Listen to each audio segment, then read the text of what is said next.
The first thing I smelled wasn't the morning coffee brewing in my kitchen. It was bleach, that sharp, choking chemical burn that hits your nose before you even know what's wrong. When I opened my front door, the scene hit me like a gut punch. My wheelchair ramp, the one I had built with my own money after months of saving, was dripping wet, bleach pooling at the base like a crime scene. The wood grain was stained, the surface slick, the air reeking of poison.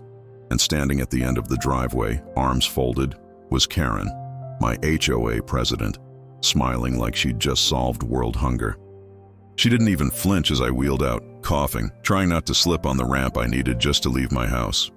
HOA rules don't allow unauthorized structures, she said, voice sharp as glass. Then she turned and walked away like she hadn't just sabotaged the one thing I relied on for freedom. But here's what Karen didn't know. This time, she'd gone way too far, and before the week was over, the cops would be hauling her off my property in front of the entire neighborhood. I should probably back up. My name's Alex, and I live in a quiet cul-de-sac in a mid-sized suburban neighborhood. Quiet, that is, until Karen became HOA president 2 years ago. When I say Karen, I don't mean the funny internet meme.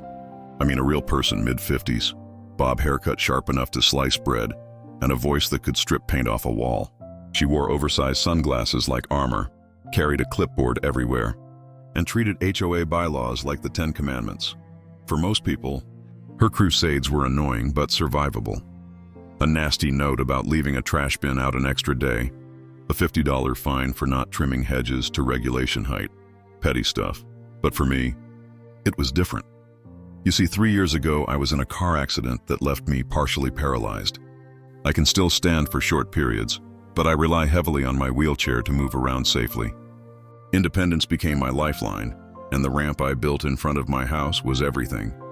The ramp wasn't some flashy structure. I built it with treated lumber, stained it a natural brown, and made sure it was ADA compliant. I even added side railings for safety.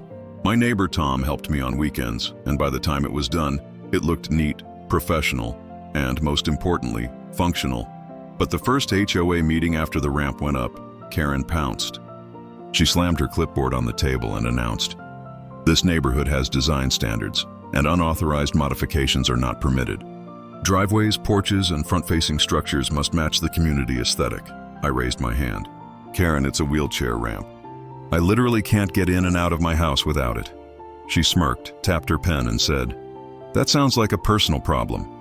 Rules are rules. The room went silent. Even the board members shifted uncomfortably. But Karen had this way of glaring at people until they backed down. Nobody wanted to be her next target. The fines started a week later. August 3rd, 7:42 a.m. $100 citation taped to my door for unauthorized construction. August 10th, 6:15 p.m. Another $100 for failure to comply. August 17th, 2:00 p.m. Certified letter demanding ramp removal or $250 per day in escalating fines. Meanwhile, she paraded past my house like a prison guard doing rounds. Sometimes she'd stop, scribble on her clipboard, and shake her head dramatically for the benefit of passing neighbors. I tried reasoning with her. I brought printouts of ADA regulations that require reasonable accommodations for people with disabilities, even in HOA communities. She literally laughed in my face. "Try me," she said. "See how far your little internet laws get you when the tow trucks come for your ramp." Tow trucks for a ramp. That was Karen's first strike, but it wasn't going to be her last. Karen wasn't bluffing. The week after her bleach stunt, the letters started piling up again. Big, bold HOA letterhead with words like "final notice" and "legal action pending." Each envelope reeked of intimidation, but the bleach incident had crossed a line for me. That wasn't just a rule violation, it was sabotage. My ramp was now dangerously slick, and I had to lay down towels just to use it without breaking my neck. I called the HOA office to file a complaint. The manager, a nervous guy named Greg, muttered, The board's position is that the ramp is non-compliant. If bleach was poured, there's no proof who did it." I almost laughed. Proof? Karen did it in broad daylight. But of course, Greg wouldn't challenge her. Nobody ever did. That's when the fines escalated. September 1st, 8 a.m., $250 daily fine activated. September 4th, 9:30 a.m., I got a certified letter threatening a lien on my property if the ramp wasn't gone by the end of the month. September 6th, 7:09 a.m., a tow truck actually showed up. Not for my car, for my ramp. The driver stood there scratching his head, chains clanking against the asphalt. They told me to remove an unauthorized structure," he said. I stared at him from my doorway. "Buddy, it's a wheelchair ramp. How do you plan to tow that?" Behind him, Karen was watching from the sidewalk with that same smug grin. "You'll figure it out," she said sweetly. "Or maybe I'll call someone who can." That was it. The neighbors started gathering. Tom from next door, the Johnsons from across the street. Whispers spread. Everyone knew Karen pushed the rules, but this was different. This was cruel. I wheeled down my ramp, careful not to slip, and addressed the driver loud enough for the crowd to hear. "Do you have a demolition permit? A court order? Anything authorizing you to destroy ADA accommodations?" He froze. No." That's when I pulled out my phone and hit record. "Perfect. So, you're about to tear down a federally protected accessibility ramp on camera at the request of someone who isn't even the property owner. Go ahead, say your name and company for the record." The driver's face turned pale. He unhooked the chains and muttered, "Not worth it, lady," before driving off. Karen lost it. "You think you're smart, Alex? You think this little show intimidates me? I am the HOA, and you're about to learn what happens when you mess with me." That was her mistake, because in that moment she stopped being an annoyance and became a full-blown threat. The next 2 weeks were hell. I got letters almost daily. HOA inspectors came by to measure my lawn, cite me for improperly stored garden tools, and even fine me $50 for having non-compliant seasonal decor when I hung a fall wreath on my door. The final straw came on September 18th. I rolled out at dawn to grab the newspaper, and there was Karen again, standing at the foot of my ramp. Except this time she wasn't just smirking. She was dumping something from a jug. Bleach. Again. The fumes hit me instantly. My ramp was soaked, the wood sizzling like acid had been poured on it. I shouted, "Are you insane? You could kill me with this." She didn't even blink. "Then maybe you'll finally take the hint." And that's when I realized this wasn't about HOA rules anymore. Karen wanted me gone. That morning, I sat in my kitchen with the smell of bleach still hanging in the air, staring at the stack of violation letters.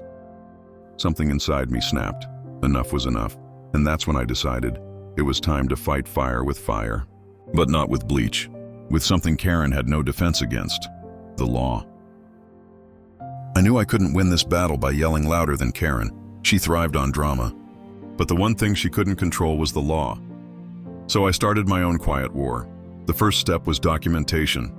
Every fine, every letter, every bleach-soaked morning, I cataloged it all. I photographed the ramp after each incident, time-stamped and geotagged. I saved every envelope with postmarks. I even clipped a sample of the ramp wood after the bleach ate through the stain, sealing it in a plastic bag like evidence from a crime scene. Next, I dug into the HOA bylaws. And here's the thing, most people never read them. But buried in Section 8, subsection C, it clearly stated that reasonable accommodations must be made for residents with disabilities as defined under the ADA and Fair Housing Act. In other words, Karen's war on my ramp wasn't just petty, it was flat out illegal. Still, I didn't want to go into this alone. So I called my old college buddy Marcus, who just happened to be a lawyer specializing in housing rights. I laid everything out, every photo, every letter, every bleach-soaked board. There was a long silence on the line. Then Marcus said, "Alex, this isn't just harassment. This is a federal violation. You could own that HOA if you wanted." That night, Marcus and I drafted a cease and desist letter addressed directly to the HOA board. Not Karen, the whole board. We cited the exact ADA statutes, attached photographic evidence, and included a line that made even me smile when I read it back. Further interference with federally protected accessibility modifications will result in immediate legal action, personal liability, and referral to the State Attorney General's office. But I wasn't done.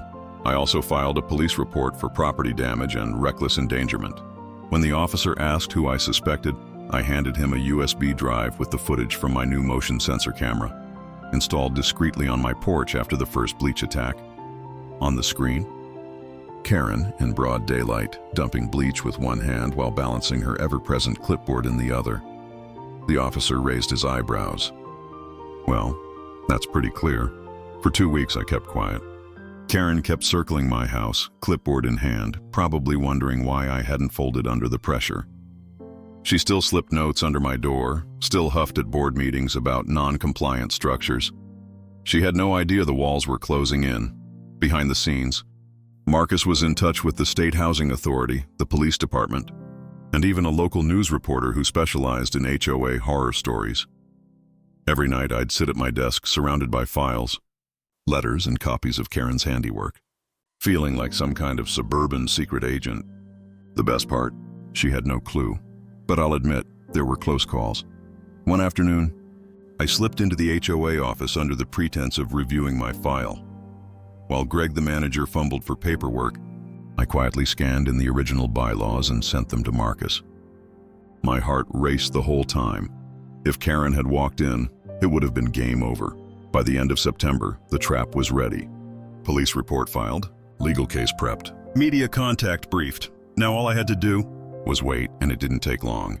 Because the very next HOA meeting, Karen decided to make her power play in front of the entire neighborhood.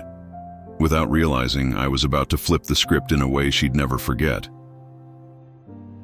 The September HOA meeting was standing room only. Word had spread about the ramp situation, and neighbors who usually avoided these dull gatherings were crammed into the community clubhouse, buzzing like it was a courtroom drama. Karen strutted in last, clipboard tucked under her arm, oversized sunglasses perched on her head even though it was 7 p.m. She smiled that tight, fake smile that said she thought she had already won.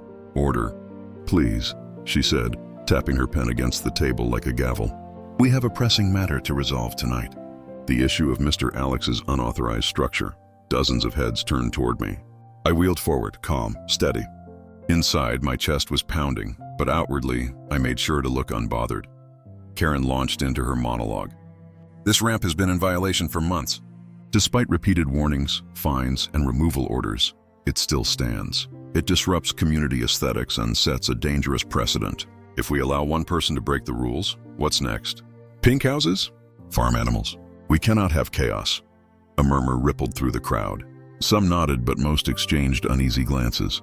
I raised my hand. "May I respond?" Karen smirked. Briefly, I placed a thick manila folder on the table in front of me. Then another. Then a third, each one stuffed with letters, photos, and printouts. "Here's the thing," I said. "This isn't about community aesthetics. It's about accessibility. And your own bylaws agree with me." I flipped open the first folder, revealing the highlighted section of the HOA handbook, Section 8, Subsection C. Reasonable accommodations must be made for residents with disabilities. Karen's smile twitched. "That's taken out of context." "Really?" I said. I slid the second folder across the table. Inside were photos of my ramp after each bleach attack. Neighbors leaned in, gasping at the images of warped wood, chemical burns, and puddles glistening in the sun. "And this," I continued, holding up a USB drive, "is footage from my security camera. It shows in crystal clear detail exactly who poured bleach on my ramp. Multiple times." I handed it to Greg, who fumbled but managed to plug it into the projector. The room fell silent as the screen lit up with grainy footage. There she was, Karen in broad daylight, pouring bleach, clipboard in hand, looking almost proud of herself. The entire clubhouse gasped in unison. Karen shot up from her chair. "This is an invasion of privacy. This doesn't prove..." But she was cut off by the sound of heavy boots. 2 uniformed officers stepped into the room. One of them, Officer Daniels, held a copy of the police report in his hand. He cleared his throat. "Ma'am, we've reviewed the evidence. You're under investigation for property damage and reckless endangerment. We need you to come with us." The room erupted. Some neighbors gasped, others whispered furiously. A few even clapped. Karen's face turned crimson. "This is outrageous. I am the HOA president." And that's when Officer Daniels delivered the line that I'll never forget.